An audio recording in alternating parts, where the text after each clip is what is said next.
Yong सोयन को call करके जून और उन सीनियर्स के झगड़े के बारे में बताती है। सोयन को जैसे ही बात पता चलती है उसे जून की चिंता होने लगती है, तो वो उसे ढूंढने के लिए कॉलेज कैंपस में चला जाता है। तो वहाँ पर उसे वो बदमाश सीनियर्स मिलते हैं। सोयन जब उन्हें जून के साथ झगड़े को लेकर कन्फ्रंट करता है तो वो सीनियर उसके साथ भी बदतमीजी करने लगते हैं। बदले में सोयन उस सीनियर को एक जोरदार पंच मारता है और वहाँ से चला जाता है। दूसरी तरफ जून सोबिन को क्यूटली मनाता है कि वो उसके जख्मों पर मलम लगा दे। सोबिन पहले तो थोड़े नखरे दिखाती है पर बाद में मान जाती है। दवाई लगाते वक्त सोबिन जून से कहती है कि वो आगे से ऐसे झगड़ों में ना पड़े, क्योंकि जून को तकलीफ में देखकर उसे भी अच्छा नहीं लग रहा था।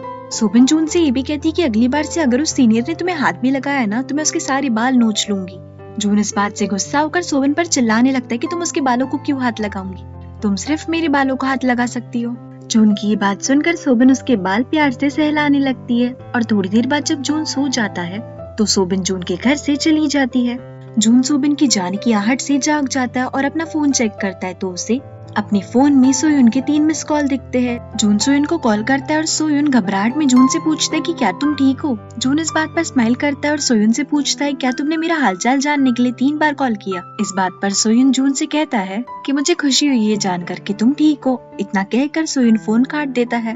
हॉस्टल में मीजू इस बात से परेशान थी कि योंग अब तक रूम पर नहीं लौटी है। मीजू को इस बात का डर सता रहा था कि कहीं योंग सोयुन के साथ रात ना बिताए। तो मीजू योंग का पता जानने के लिए सोबिन से कहती है कि वो योंग को कॉल करे। कॉल के दौरान हमें पता चलता है कि योंग अपनी पार्ट टाइम जॉब की वजह से रात में घर नहीं लौट पाएंगी। सुबह जब योंग अपने रूम पर वापस आती है तो मीजू उससे पूछती है कि वो रात भर कहाँ थी। तो योंग मीजू से कहती कि मैं तुम्हें क्यों बताऊँ, क्या तुम मेरी मम्मी हो। तो मीजू डायरेक्टली पूछ लेती कि क्या तुम रात में सोयुन के साथ थी। इस बात पर योंग हंसने लगती है और मीजू से कहती कि तुम्हें सो जाना चाहिए। योंग मीजू को सोने के लिए इसलिए कहती क्योंकि उसे पता था कि मीजू रात भर योंग और सोयुन के बारे में ही सोच रही थी। अगले दिन सोबिन जब जून से मिलने जाती तो जून उसे बताता है कि उसने अपने फोन में सोबिन का नाम माईबिन के नाम से सेव किया है। अगर हम इंग्लिश के हिसाब से इस वर्ड का मीनिंग देखें तो मेरा कचरे का डब्बा होता है। Anyways getting back to the scene, Jun Sobin से पूछता है कि उसने अपने फोन में जून का नंबर किस नाम से सेव किया है। तो सोबिन अपना फोन छुपाने लगती है पर जून उससे उसका फोन ले ही लेता है और जब वो अपना नाम फोन में देखता है तो वो हैरान हो जाता है क्योंकि सोबिन ने उसका नाम बीए मेजर 2021 यो जून के नाम से सेव किया था। जून इस नेम से बहुत ही ज्यादा डिसअपॉइंट होता है पर सोबिन उससे कहती है कि वो जल्दी उसका नाम चेंज कर देंगी। तभी सोबिन को एक अननोन नंबर से कॉल आता है। जून जैसे ही उस नंबर को देखता है उसका मुंह उतर जाता है क्योंकि वो जानता था कि ये नंबर उसके बड़े भाई का है। सोबिन का कॉल जैसे ही खत्म होता है जून उससे कहता है कि प्रोफेसर यू उसके बड़े भाई है और वो इस पूरी दुनिया में सबसे ज्यादा नफरत सिर्फ उन्हीं से करता है और बस यही एक कारण था कि वो सोबिन को प्रोफेसर यू के साथ में काम करने नहीं देना चाहता था। सोबिन जून से पूछती भी कि वो अपने बड़े भाई से इतनी नफरत क्यों करता है तो जून उसे बताता है कि बचपन में जून का बड़ा भाई उसे बेहोश होने तक मारा करता था और आज भी जब मैं उन पिछली बातों को याद करता हूँ तो मेरी रूह कांप जाती है। ये सुनकर सोबिन जून को कंसोल करती है। उसी रात जून को याद आता है कि उसने अब तक की सोयन की डायरी वापस नहीं की है। जून सोयन को कॉल भी करता है कि कल वो उससे मिल सके पर सोयन उससे मिलने से मना कर देता है। इस मीटिंग रिजेक्शन के बाद जून डिसाइड करता है कि वो सोयन को उसकी डायरी इतनी जल्दी वापस नहीं करेगा। अगले दिन मीजू सोयन से उसका फोन नंबर मांगती है पर सोयन उसे देने से मना कर देता है। बेचारी मीजू वहाँ से निराश होकर चली जाती है। तभी योंग वहाँ पर आती है और सोयन से पूछती है कि तुमने मीजू को अपना नंबर क्यों नहीं दिया। तो जवाब में सोयन उससे कहते है कि उसके पास में ये सारी चीजों के लिए टाइम नहीं है। दूसरी तरफ जून का एक सीनियर दोस्त उससे पूछता है कि क्या वो कुछ दिनों तक के जून के साथ उसी के घर में रह सकता है। जून इस बात के लिए मना कर देता है और ये कहता है कि उसके पास ऑलरेडी एक रूममेट है। जब वो सीनियर उस रूममेट का नाम पूछता है तो जून उसे सोयन का नाम बताता है। वो सीनियर इस बात से बहुत ही ज्यादा शॉक था क्योंकि सभी लोग जानते थे कि सोयन कितना खुददार है। जून उस सीनियर को अपने घर में इसलिए नहीं रखना चाहता था क्योंकि उसे पता था कि ये सीनियर भी उन बदमाश सीनियर्स के साथ मिला हुआ है। कॉलेज पहुंचकर जून उस बदमाश सीनियर से कहता है कि जल्दी पुलिस तुम्हें कांटेक्ट करेंगी। ये वही सीनियर था जिसने जून पर हाथ उठाया था। पुलिस की बात सुनकर सीनियर जून से कहता है कि अगर मैं जेल गया तो मैं अपने साथ सोयन को भी ले जाऊंगा क्योंकि उसने भी तो मुझ पर हाथ उठाया है ना। जून को समझ नहीं आ रहा था कि सीनियर किस बारे में बात कर रहा है। तो सीनियर जून को अपना घाव दिखाते हुए बताते हैं कि उन दोनों के झगड़े के बाद सोयन ने उसे मारा था। ये बात जानने के बाद जून उस सीनियर से कहता है कि अगर तुम खुद को बचाना चाहते हो तो अपना मुंह बंद रखो और सोयन को अकेला छोड़ दो। इतना कहकर जून वहाँ से चला जाता है। क्लास में आकर वो सीनियर्स जून की बुराई करने लगते हैं। सोयन भी वहीं पर बैठा था और वो उन सीनियर्स को चुप रहने के लिए कहता है। तभी जून वहाँ पर आता है और वो सीनियर्स उसे झूठा कहने लगते हैं क्योंकि उन्हें लग रहा था कि जून ने सोयन के उसके घर में रहने वाली बात झूठ कही थी। सोयन ये बात सुनकर हैरान था पर जब वो देखता है कि सीनियर्स जून को झूठा कह रहे हैं तो वो सीनियर्स से कहता है कि वो जून के साथ ही रहता है ताकि उन लोगों के सामने जून झूठा ना पड़े। क्लास के बाद जून को इस बात की खुशी थी कि सोयन ने उसके लिए स्टैंड लिया, यहाँ तक कि उन बदमाश सीनियर्स की पिटाई भी की। वो सोयन से इस बारे में बात भी करता है, पर सोयन उसकी बातों को ज्यादा बढ़ावा नहीं देता और उससे पूछता है उसने रूममेट वाला झूठ क्यों कहा।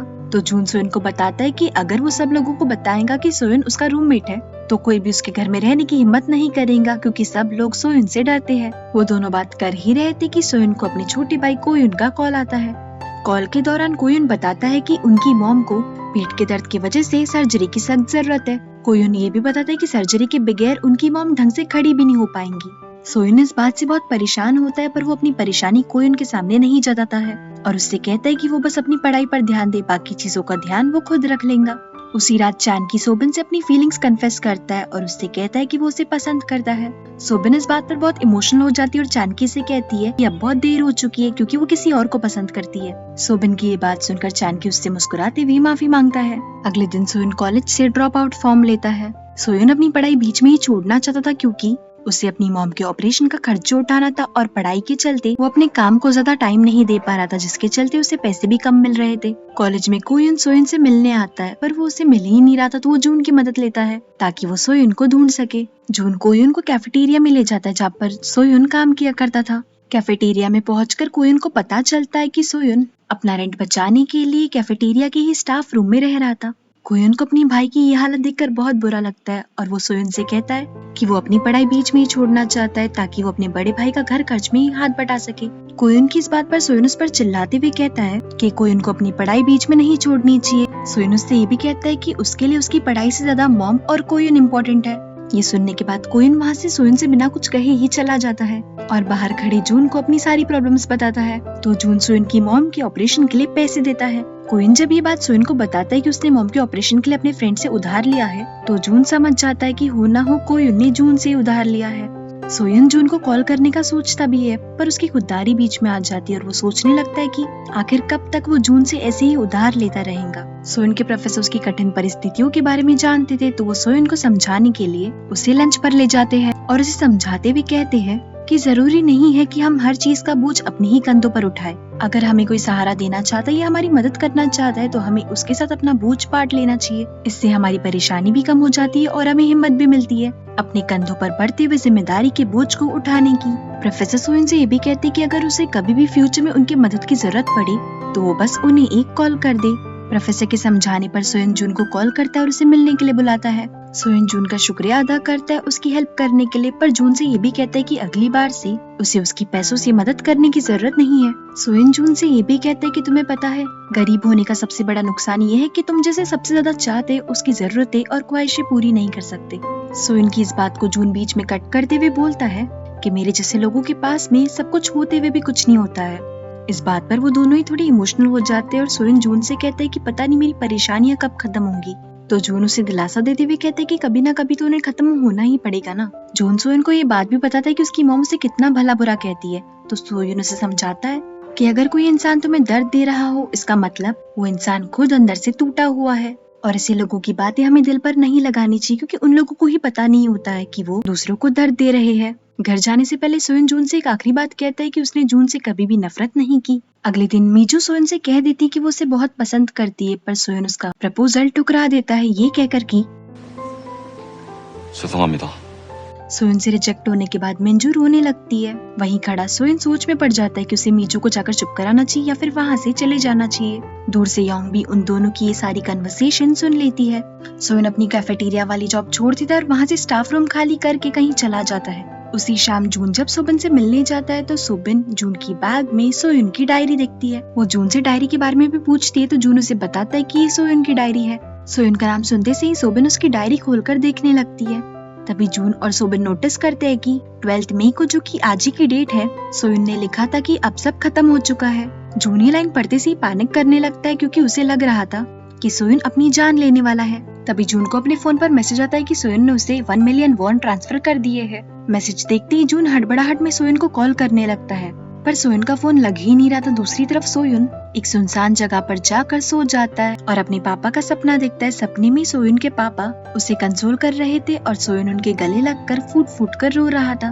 सोयन का सपना इतना इम्पैक्टफुल था कि सोते हुए भी सोयन रो रहा था। नींद से जागने के बाद सोयन जून के घर के सामने जाकर खड़ा हो जाता है। तभी वहाँ पर जून आता है और सोयन से पूछता है कि वो अब तक कहाँ था। जून सोयन के हाथ में बैग्स भी देखता है, जिससे उसे समझ आ जाता है कि सोयन ने अपना कैफेटेरिया वाला स्टाफ रूम छोड़ दिया है। इस बात को जताए बगैर जून सोयन से कहता है कि क्यों ना वो दोनों मिलकर जून के झूठ को सच में बदल दे और सचमुच के रूममेट्स बन जाए। जून की इस बात पर सोयन उसे सॉरी बोलते हुए कहता है कि मैं तुम्हें इस बार मना नहीं कर पाऊंगा। सोयन के पास में जाने के लिए और कोई जगह नहीं थी, इसीलिए उसे अपने ईगो को साइड में रख के जून की मदद लेनी पड़ी। जून को भी ये बात बहुत अच्छे से समझ जा रही थी और वो सोयन को समझाते हुए कहता है कि क्यों ना हम सिर्फ आज के बारे में सोचे और कल की चिंता हम कल पर ही छोड़ देते हैं। जून अपना सेंटेंस कंप्लीट करते हुए ये भी कहता है कि तुम्हें अपनी जान लेने के बारे में सोचना भी नहीं चाहिए। जून की बात सुनते से ही सोयन रोने लगता है और इसी सीन के साथ एपिसोड खत्म होता है। मतलब जून जो कुछ भी सोच रहा था वो सब सही था। सोयन सच में अपनी जान लेने वाला था, पर जून के साथ ने और सोयन के पापा की हिम्मत ने उसे ऐसा करने से रोक लिया। अब ये देखना बहुत ही ज्यादा इंटरेस्टिंग होगा कि सोयन और जून एक ही छत के नीचे कैसे रहते हैं। Thank you so much everyone for watching this video till the end. I hope आपको वीडियो पसंद आई हो। जाने से पहले प्लीज वीडियो को लाइक और चैनल को सब्सक्राइब करना मत भूलना। मिलते हैं नेक्स्ट एपिसोड की एक्सप्लेनेशन में। Till then please take care of yourself. See या।